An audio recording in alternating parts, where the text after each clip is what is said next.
everybody. Welcome into Palmetto Sports Daily. It's August. That means it's football season, and that also means the Carolina Panthers are getting back into football shape with fall camp. And we got a little special treat for you. Our very own Ella Grogan got to catch up with former Gamecock Jaycee Horn, talking all things Carolina fall camp. Let's hear what they had to say. Standing by with the two-time Pro Bowler Jaycee Horn and cornerback here for the Panthers. Jaycee, you guys are making your return from the Hall of Fame game. I know you weren't suited up out there, but what'd you see? What'd you like? Obviously a great win at the end there. Yeah, it was a fun game. Just excited to get the juices back flowing, walking into the stadium, seeing them guys go out there and play. Just excited real football is back. And then in the fashion we won with the last second play, it was bringing good energy to our team. So excited to be back and looking forward to the season. It was obviously the Hall of Fame game, and you guys enshrined a Panthers legend, Luke Kuechly. I know you guys didn't overlap necessarily, but you guys both represent such defensive excellence here in different eras of the Panthers. In a way, to me, it feels like he passed the baton to you. What is your relationship like with Luke and that mentorship role? Yeah, we got a pretty good relationship. He always around the team. Every game day I come in Sunday, he walk in after me, grab my pads and warm them up, slam them on the ground a few times. So, that means a lot to me just because, I'm in my mind still an 8-year-old kid looking at, Luke Kuechly. But, got a good relationship and just it's super good to see him, get enshrined. And it gives us a lot as defensive players to shoot for, knowing that he was so great in the Panther jersey. All right, Jaycee, we got to talk a little bit about the Gamecocks. You had a little bit of an off year last year. Yeah. Just what are you thinking about them going into this season? Have you talked to Shane Beamer at all? How are the hopes? Yeah, I'm excited. I'm always excited for Gamecock football. Even though last year was a down year, I think we got a new OC this year. Got a lot of talent on the team with Lenore Sellers and, Dylan Stewart, who could be the #1 pick. Either one of them, I feel like. But, yeah, I'm excited. I'm excited to watch them, and I know Willie B going to be loud when the season opens. I know you have a Gamecock household, but game one of the season for Clemson, they're playing LSU, your two rivals. Who do you root for out of those two? I'll probably go LSU. I can't root for Clemson. Yeah, all the Gamecock fans would hate me if I did that, but I'm going for LSU. Last one for you. I know you recently became a father just about a year ago. You got welcomed a baby girl into the world. How has she impacted you on and off the field? A lot. She my whole world. So, it gives me a different motivation, waking up every day and getting to work and knowing I just got to do it, for somebody else besides myself. And like I said, I want to give her the world. So, I'm going to keep putting in the work. Thank you, Jaycee. I really appreciate the time. For Jaycee Horn, I'm Ella Grogan, Palmetto Sports. Great interview there by Ella, and talking about that Panthers Hall of Fame game. In the last play of the game-winning touchdown, Haynes King dove his whole body in, and Dave Canales says he believes that's when he suffered the hamstring injury that now has him week to week. And guys, the Panthers signed quarterback Kyle Trask. Let's kind of dive into that. What do you guys think about this pick? We know that Kyle Trask has a little bit of history with the new Panthers OC when he was at Tampa Bay, but what do you guys think about this pick? Well, first of all, going back to Haynes King, and that's why you can't be throwing your body around when you play quarterback in the National Football League, because you won't be able to stay healthy. You're just going to get bruised and battered. So Kyle Trask, he has that relationship there, so he should be able to pick up the offense right away. And again, he's coming in looking to be the third-string quarterback. And so, as long as he can, catch on quickly and, be helpful in practice, it's a good pickup for the Panthers. Yeah, I think it's a good pickup. We talk about that kind of relationship that he already has with Panthers OC after spending 3 seasons with Tampa Bay, but it should be interesting. I think it's good to have someone who has a little bit of footing in the league rather than Haynes King just being a rookie. Once again, it just feels like the Panthers are just getting injury after injury, and I know we say it's normal to happen in training camp, but it's starting to feel like it's a little bit like egregious almost at this point for the Panthers. And I know that we don't want to put our body on the line, but it's almost like when you are the third string and you get that chance to showcase what you can do, do you do that? The question is, was that the right thing to do to show that you have that potential to maybe be QB2, QB1 later down the line in your career? Yeah, 100%. I think Kyle Trask, I looked it up today, he only has 11 career pass attempts, so not that much experience. But I think as we've kind of talked about having that footing with the new OC Brad Idzik, 3 seasons at Tampa Bay, I think it's a good pick. I think it's kind of like a bullpen, right? You're wanting to kind of stack in guys that when you need them, they need to be there and they need to be able to pick it up and get ready for that. But as we all know, the real point of Hall of Fame is that Luke Kuechly was enshrined. We're going to talk a little bit about that, but we're going to take a quick, just kidding. I'm getting told in my ear, we're not taking a break. We are going to talk about Luke Kuechly. Rick, the second youngest ever member enshrined in the Pro Football Hall of Fame. Yeah, so it's always great to see a member of the Carolina Panthers get into the Hall of Fame, especially for a franchise that started only in 1995. But I want to go back to Jaycee Horn a little bit, 8th overall draft pick. And he always had that potential when he was here at USC. That's why, folks, he didn't get a lot of interceptions because people avoided him. They threw to the other side. And if he's healthy and with the experience that he has now, I think we could possibly see a really big year from Mr. Jaycee Horn. All right, now we're going to call that first time out, and we'll be right back with much more on this Monday edition of Palmetto Sports Daily.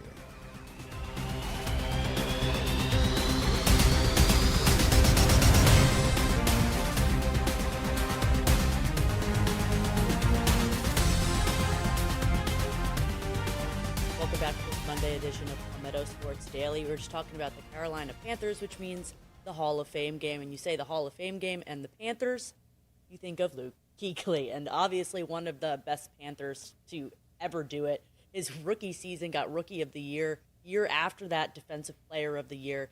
8 seasons with 100-plus tackles. It's just record after record for this guy. And if you are a Panthers fan, this is almost, I don't want to say a long time coming, but it's something that you knew was going to happen. It's just a special player who really now kind of created this linebacker greatness for this organization. And it's something Devin Lloyd talked about this year, how it's now kind of a history of greatness to be considered a Carolina Panther linebacker. And I'm just curious what your guys' thoughts on kind of almost the history that he has made for this position for this organization.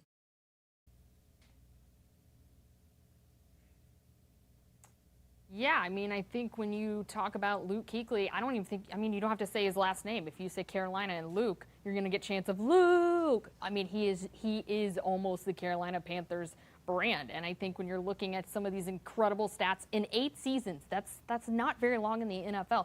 8 seasons, he's had 1,092 tackles, 31 quarterback hits, 12.5 sacks. When you hear people talk about this guy and really his football knowledge, they call him a genius. It was like he studied film to be a savant. He knew. He was waiting on certain plays, and he would literally say, he's mic'd up on the sideline, he was like, I was waiting for that route. I knew the minute that they put that in motion, I knew I was going to get the ball. I mean, this guy is just, it really is almost a linebacker genius. And I think I love that it's kind of brought the whole thing of football to really a cerebral level, right? Where we can talk about football and all the details of it and how sophisticated this game really is, simply because a guy like Luke Kuechly talks about it that way. Yeah, well, when you think about the Carolina Panthers and their history, if you want to talk about probably their greatest team, that was the Cam Newton team that took them to the Super Bowl. But when you go back to the very beginning of this franchise, you think about defense. There was Sam Mills. His statue is outside Bank of America Stadium. He came to the Panthers after having a great career with the New Orleans Saints. But Sam was tough as nails on the tail end of his career, and he definitely is one of the all-time great leaders for the Carolina Panthers. You think about Reggie White.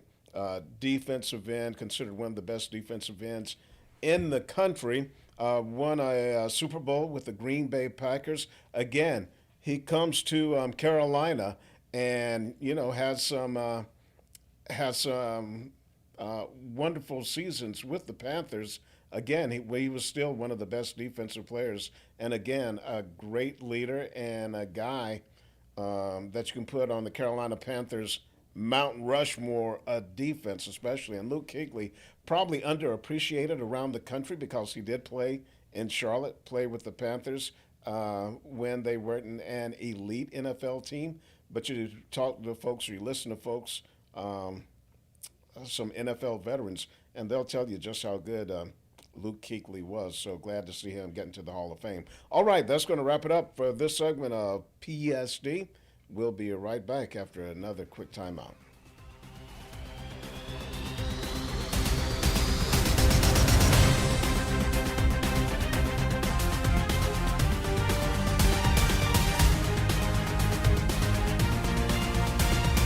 Welcome back to Palmetto Sports Daily. In our last block, we talked about defense, Carolina Panthers defense, Luke Kuechly, former Panthers linebacker, going into the Pro Football Hall of Fame. And now we're going to talk about the Gamecocks defense. Here in the preseason and all during the offseason, a lot of talk about Carolina's offense because the offense definitely took a step back in 2025. They were one of the worst offenses in the SEC and nationally. But the defense was pretty good. And one reason why is because the defensive coordinator, Clayton White, he's getting ready for his 6th season. And if you look at the number of people that he has sent to the NFL, especially on the defensive line, it's quite impressive. And so with a number of people coming back for Carolina and more depth added through the transfer portal, I like the way the secondary is, the way it shapes up on paper. But Shane Beamer, he thinks this can be one of his better defenses. Yes, we're year 6 in this system with Clayton, who's one of the premier defensive coordinators in the country that doesn't get enough credit nationally. Year 6 with him. So you got a lot of guys, not just year 6 with Clayton, but you got a lot of guys that have been in this system now for a long time. And, Peyton Williams and Bakari and Judge, I mean, they're going into their 3rd or 4th year in this system. So you can kind of take what we're doing defensively almost to the nth degree with them because they have the foundation. So that gives you a lot of excitement. You look at this defense, there's a lot of things to be excited about. And I'm not saying they're the 24 defense because that group was pretty sporty. But if you look at 26 and 24, there's a lot of similarities in so many ways. When you Dylan should be a better version in 2026 than what he was in 2024 because he's older. Yeah, he was talking about Dylan Stewart, the junior edge rusher for South Carolina. But on the first day of preseason practice, he didn't participate. He was on the sideline watching because he's recovering from a back injury. But if they can get him back in, not too much longer, if he doesn't have to miss that many games, or hopefully it won't be something that's going to keep him out most of the season. But you heard him say that he could be even better than his freshman season when he burst onto the scene. And, hey, he was pretty good last year, even though he was playing with a back injury. Bronwyn? Yeah, I think I'm a Carolina football rookie, and so really my question is to both of you, kind of been more ingrained in this than I have, but when you have such a high octane, I'd say, defense in 2024, and then you have that down year last year, and then you're trying to come back, is there something that has to change in the scheme? Is there something, obviously personnel is always going to change from year to year, but do they try to recover that 2024 kind of scheme and the hallmarks of that? Or does it evolve every year, especially with different personnel? Well, I think one thing that will help the defense out is if the offense can improve. Can they put together some sustained drives and give the defensive guys some rest? But also, when you put together those drives and you flip the field basically so you don't put the defense in bad situations with turnovers, not being able to move the football, and you give opposing offenses short fields. That will help them.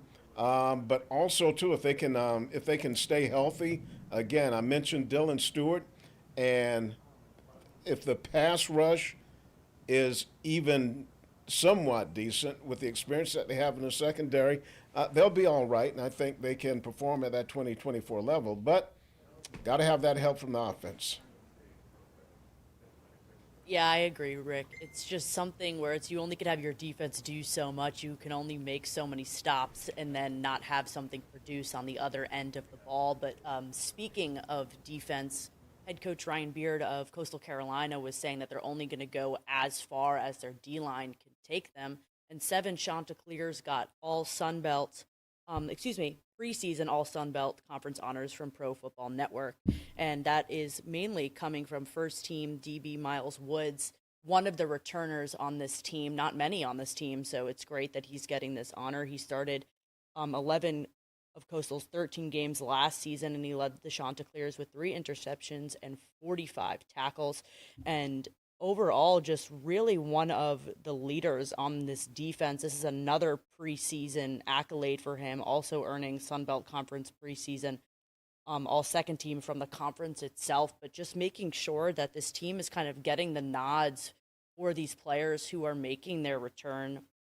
He's the only one who got first team overall. Then it was just 3 on second team and 3 on third team. Just, I think it's a good showing for the Chants while we are talking about how we don't really know what to expect of them from this season. When you have a completely new staff, completely new team, you can make your expectations on how you think things are going to go. But it's a good sign that their players are getting some of these accolades and kind of pushing them in the direction that they want to go in. And this is all just the lead up to their first game on September 5th when they travel to West Virginia. And we'll have some more details later next week after their first scrimmage, when we'll have a better picture and better idea of who that QB1 will be, because that's still very much up for grabs at the moment. So we're going to take a quick break here on Palmetto Sports Daily.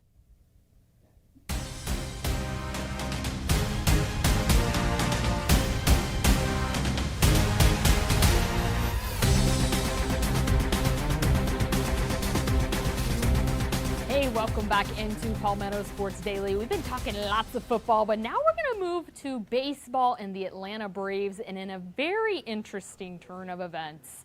In a game he wasn't even pitching in, Chris Sale gets ejected during Sunday's game. Actually, before the game, gets pulled from the dugout by the umpires. Let me set the scene for you. I have some notes to make sure I get this right. So they are playing the New York Yankees. In Saturday's game, when Chris Sale is on the mound, in the bottom of the 5th, the game was tied 2-2. New York had a runner on third.